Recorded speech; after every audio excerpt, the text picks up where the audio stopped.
ಎಲ್ಲರಿಗೆ ನಮಸ್ಕಾರ. ಸುಸ್ತಾಗ್ಬಿಟ್ಟಿದೆ ಎಲ್ಲರಿಗೆ? ಸುಸ್ತಾಗಿದೆಯಾ?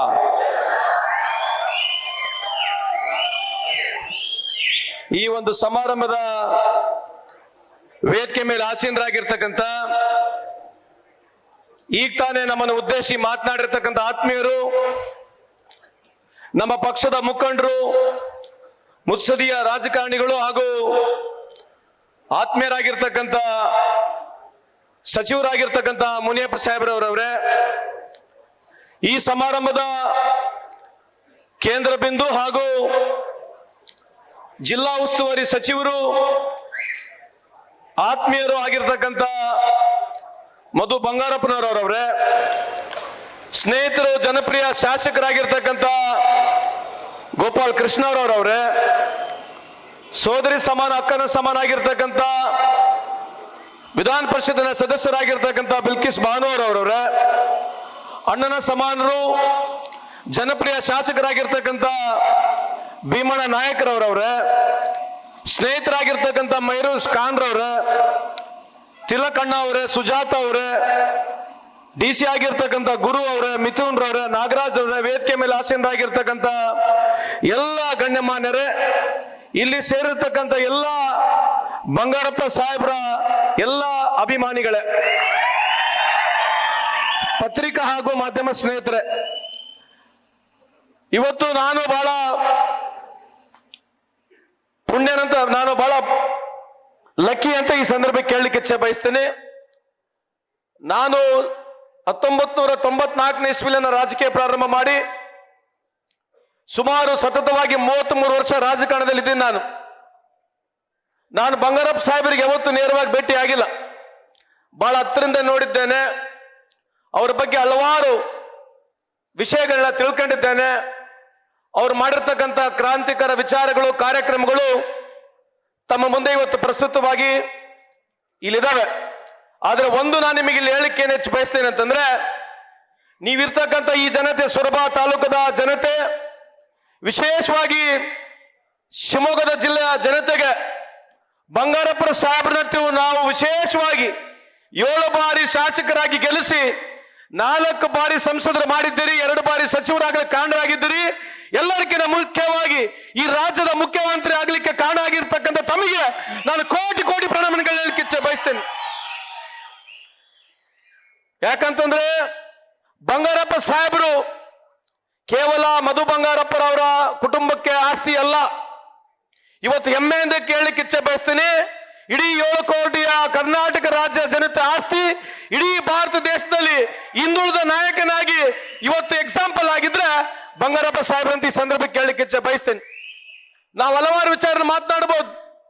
ದಿವಂಗತ ದೇವರಾಜರ ಸಾಹೇಬರು, ಬಂಗಾರಪ್ಪ ಸಾಹೇಬರು, ಅದೇ ರೀತಿಯಾಗಿ ಸನ್ಮಾನ ಸಿದ್ದರಾಮಯ್ಯ ಸಾಹೇಬರು, ಇವತ್ತು ವಿಶೇಷವಾಗಿ ಬಂಗಾರಪ್ಪರವರು ನಡೆದು ಬಂದಿರತಕ್ಕಂಥ ದಾರಿ ಏನು ಶೋಷಿತ ವರ್ಗಗಳ ಕಲ್ಯಾಣಕ್ಕಾಗಿ ಯುವಕರಿಗೆ ಆಗಿನ ಕಾಲದಲ್ಲಿ ಆರಾಧನಂತ ಒಂದು ಕಾರ್ಯಕ್ರಮ, ಇವತ್ತು ಕೋಟ್ಯಾಂತ ರೈತರು ಪಂಪ್ ಸೆಟ್ ಆನ್ ಮಾಡಿ ಇವತ್ತು ನೀರನ್ನು ಕಾಣಬೇಕಾಗಿದ್ರೆ ನಾವು ಯಾವತ್ತು ಬಂಗಾರಪ್ಪ ಸಾಹೇಬ್ರನ್ನ ಮರಿಬಾರ್ದು.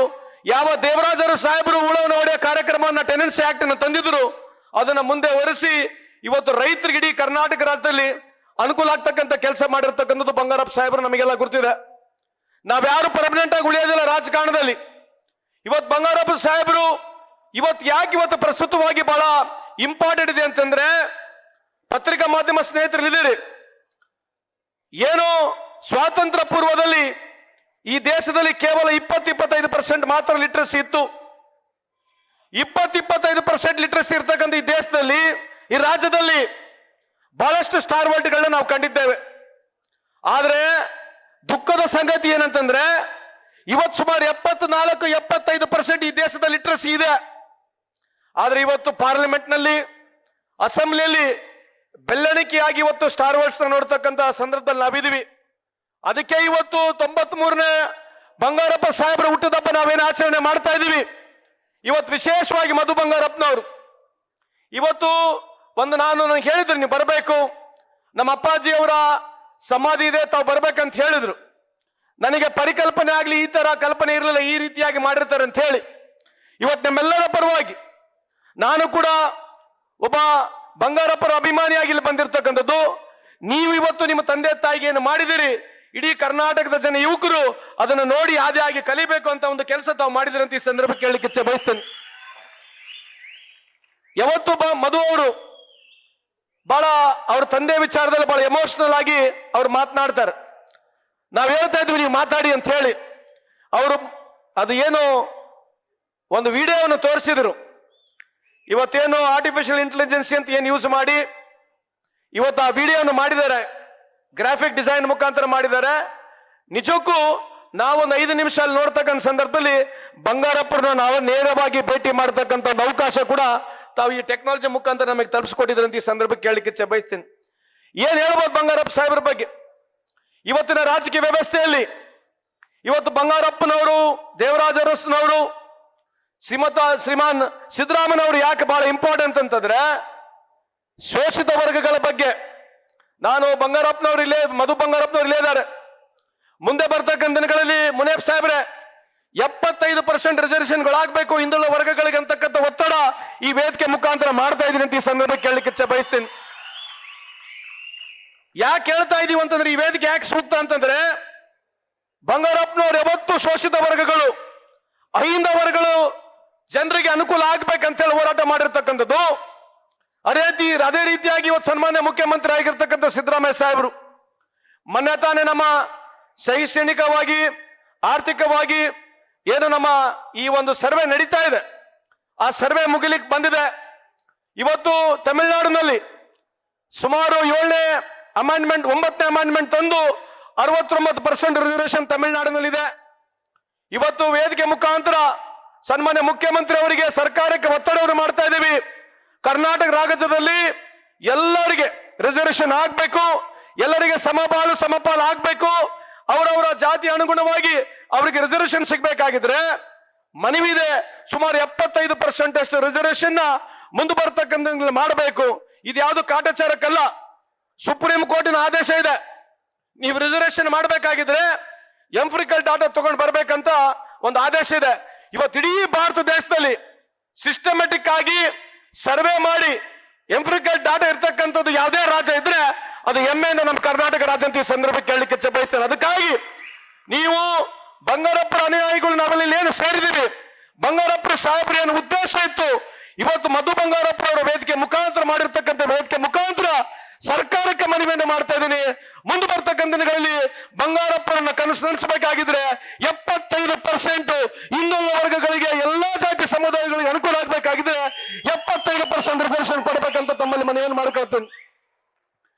ಕೊನೆಯದಾಗಿ ಹಿಂದಿನ ಒಂದು ಹಾಡಿದೆ, ಜೀನಾ ಯಾ ಮರ್ನ ಯಾ ಇಸ್ಕೆ ಸಿವ ಕಾನಾ ಜಾನಾ ಕಹಾ ಅಂತೇಳಿ. ನಾವ್ ಇಲ್ಲೇ ಹುಟ್ತೀವಿ, ಇಲ್ಲೇ ಬಾಳ್ತೀವಿ, ಇಲ್ಲೇ ಸಾಯ್ತೀವಿ. ಆದ್ರೆ ಆ ಮುಂದೆ ಹಾಡಿನಲ್ಲಿ ಬರ್ತಕ್ಕಂಥದ್ದು ಕಲ್ ಖೇಲ್ ಮೇ ಹಮ್ ಹೋ ನ ಹೋ ಗರ್ದಿಶ್ ಮೇ ತಾರೆ ರಹೇಂಗೆ ಸದಾ ಅಂತ. ಅಂದ್ರೆ ಬಂಗಾರಪ್ಪನವರು ಇವತ್ತಿಲ್ಲ, ಆದ್ರೆ ಈ ಆಕಾಶದಲ್ಲಿ ಒಬ್ಬ ಚಿಕ್ಕೆ ಆಗಿ, ಒಬ್ಬ ಸ್ಟಾರ್ ಆಗಿರ್ತಕ್ಕಂಥ ಬಂಗಾರಪ್ಪರ ಜಾಗದಲ್ಲಿ ನಾವು ಇದೀವಿ ಅಂತ ಈ ಸಂದರ್ಭ ಕೇಳಲಿಕ್ಕೆ ಇಚ್ಛೆ ಬಯಸ್ತೇನೆ. ಹಂಗಾಗಿ ಇವತ್ತು ಎಲ್ಲರಿಗಿಂತ ಹೆಚ್ಚಾಗಿ ಇವತ್ತು ಈ ಪಾರ್ಕ್ನಲ್ಲಿ ಯುವಕರಿಗೆ 24 ತಾಸು ಇಲ್ಲಿ ಫ್ರೀ ಆಗಿ ವೈಫೈ ಆಗಿ ಯುವಕರಿಗೆ ಒಂದು ಲೈಬ್ರರಿ ಪ್ರಾರಂಭ ಮಾಡಿದ್ದಾರೆ. ಇಡೀ ಜಿಲ್ಲೆಯ ಯುವಕರು, ವಿಶೇಷವಾಗಿ ಸರ್ವ ಈ ತಾಲೂಕಿನ ಯುವಕರು ಇದನ್ನ ಸದುಪಯೋಗ ಪಡಿಸ್ಕೋಬೇಕಂತ ಈ ಸಂದರ್ಭದಲ್ಲಿ ಹೇಳಿ, ಇವತ್ತು ಕೊನೆಯದಾಗಿ there is always a dream that every father says that you have to follow my advice ಅಂತ ಹೇಳ್ತಾರೆ. But believe me, Madhu, you are not followed only an advice. You have stood as an example of Mr. Bangarappa ಅಂತ ಈ ಸಂದರ್ಭ ಕೇಳಲಿಕ್ಕೆ ಇಚ್ಛೆ ಬಯಸ್ತೇನೆ. ಅದಕ್ಕಾಗಿ ಇವತ್ತು ಈ ಒಂದು ಕಾರ್ಯಕ್ರಮಕ್ಕೆ ನನಗೆ ಕರೆಸಿ ಮಾತನಾಡ್ಲಿಕ್ಕೆ ಅವಕಾಶ ಕೊಡೋದ್ರ ಜೊತೆಗೆ ಇವತ್ತು ಬಂಗಾರಪ್ಪರ ಸಮಾಧಿಯನ್ನ ಅವ್ರಿಗಲ್ಲಿ ಹೋಗಿ ಅವರ ಆಶೀರ್ವಾದ ತಗೊಳ್ತಕ್ಕಂಥ ವ್ಯವಸ್ಥೆ ನನಗೆ ಮಾಡಿದಿರಿ. ಇವತ್ತು ವಿಶೇಷವಾಗಿ ನಮ್ಮ ಇಲಾಖೆಯಲ್ಲಿ ಇವತ್ತಿನ ಮುನಿಯಪ್ಪ ಸಾಹೇಬ್ರು ಹೇಳ್ತಾ ಇದ್ರು, ಇವತ್ತು 65,000 ಕೋಟಿಗೂ ಹೆಚ್ಚು ಖರ್ಚು ನಮ್ಮ ಸರ್ಕಾರ, ವಿಶೇಷವಾಗಿ ಮಧು ಬಂಗಾರಪ್ಪನವರು ನಮ್ಮ ಎಜುಕೇಶನ್ ವ್ಯವಸ್ಥೆಗೆ ಮಾಡ್ತಾ ಇದ್ದಾರೆ. ಮುಂದೆ ಬರ್ತಕ್ಕಂಥ ದಿನಗಳಲ್ಲಿ ಕರ್ನಾಟಕ ರಾಜ್ಯದಲ್ಲಿ ಬಹಳಷ್ಟು ಕ್ರಾಂತಿಕರ ಕೆಲಸ ನಮ್ಮ ಅವ್ರ ಇಲಾಖೆಯಲ್ಲಿ ಈ ಎಜುಕೇಶನ್ ಡಿಪಾರ್ಟ್ಮೆಂಟ್ ಅಲ್ಲಿ ಆಗುತ್ತೆ. ಯಾಕಂತಂದ್ರೆ ಅವರು ವಿಶೇಷವಾಗಿ ಹೋಗಿ ಇವತ್ತು CSR ನಲ್ಲಿ ಫಂಡ್ ಇವತ್ತು ವಿಪ್ರೋರಿಂದ ಹೋಗಿ 1000 ಕೋಟಿ ತಂದು ಇವತ್ತು ಮಕ್ಕಳಿಗೆ ಮೊಟ್ಟೆ ಸಿಗ್ತಾ ಇದ್ರೆ ಇವತ್ತು ಮಧು ಬಂಗಾರಪ್ಪನವರು ಕಾರಣ ಅಂತ ಈ ಸಂದರ್ಭ ಕೇಳಲಿಕ್ಕೆ ಇಚ್ಛೆ ಬಯಸ್ತೀನಿ. ಅದಕ್ಕಾಗಿ ಇಂಥ ಒಂದು ವಿಚಾರ ಇರ್ತಕ್ಕಂಥ ಮಧು ಬಂಗಾರಪ್ಪನವರು ಇವತ್ತು ಬಂಗಾರಪ್ಪ ಅಂತಕ್ಕನ್ನೋದು ಬ್ರ್ಯಾಂಡ್, ನಾವ್ಯಾರು ಶಾಶ್ವತ ಇಲ್ಲ, ಆದ್ರೆ ಅವ್ರು ಕೊಟ್ಟಿರ್ತಕ್ಕಂಥ ವಿಚಾರಗಳನ್ನ ನಾವೆಲ್ಲ ತಗೊಂಡು ಹೋಗ್ಬೇಕು. ಇವತ್ತು ವಿಶೇಷವಾಗಿ ನನ್ನ ಕರೆಸಿ ಈ ರೀತಿ ಒಂದು ಅವಕಾಶವನ್ನು ತಲುಪಿಸ್ಕೊಟ್ಟಿದ್ದಕ್ಕೆ ಮಧು ಬಂಗಾರಪ್ಪರವರಿಗೆ ನಾನು ಅಭಿನಂದನೆ ಹೇಳಿಸಿ, ಇನ್ನ ನಿಮಗೆ ಉಜ್ವಲ ಭವಿಷ್ಯ ಇದೆ. ಇನ್ನ ನಾನು ಒಂದು ಮಾತನ್ನು ಕೊಡ್ತೇನೆ ವೇದಿಕೆ ಮುಖಾಂತರ, ನಾವ್ ಎಷ್ಟು ದಿವಸ ಇರ್ತೀವಿ ಗೊತ್ತಿಲ್ಲ, ಆದ್ರೆ ಪ್ರಾಮಾಣಿಕವಾಗಿ ನಾನು ಕೊನೆಯ ಉಸಿರುವರೆಗೂ ಕೂಡ ನಿಮ್ಮ ಆಪ್ತ ಸ್ನೇಹಿತನಾಗಿ ಬಂಗಾರಪ್ಪರ ಅಭಿಮಾನಿಯಾಗಿ ನಿಮ್ಮ ಆಪ್ತ ಸ್ನೇಹಿತನಾಗಿ ನನ್ನ ಕೊನೆಯ ಉಸಿರುವರೆಗೂ ನಿಮ್ ಜೊತೆ ಒಬ್ಬ ಒಳ್ಳೆ ಸ್ನೇಹಿತನಾಗಿ ಇರ್ತೀನಂತ ಈ ಸಂದರ್ಭದಲ್ಲಿ ಹೇಳಿ, ನಿಮಗೆ ಆ ಭಗವಂತ ಉಜ್ವಲ ಭವಿಷ್ಯನ ದಯಪಾಲಿಸ್ಲಿ ಅಂತ ಈ ಸಂದರ್ಭದಲ್ಲಿ ಹೇಳಿ, ನನಗೆ ಕರೆಸಿ ಮಾತನಾಡ್ಲಿಕ್ಕೆ ಅವಕಾಶ ತಪ್ಪಿಸ್ಕೊಟ್ರೆ ತಮ್ಮೆಲ್ಲರಿಗೂ ವಂದಿಸಿ ಎರಡು ಮಾತನ್ನು ಮುಗಿಸ್ತೇನೆ. ಜೈ ಹಿಂದ್, ಜೈ ಕರ್ನಾಟಕ.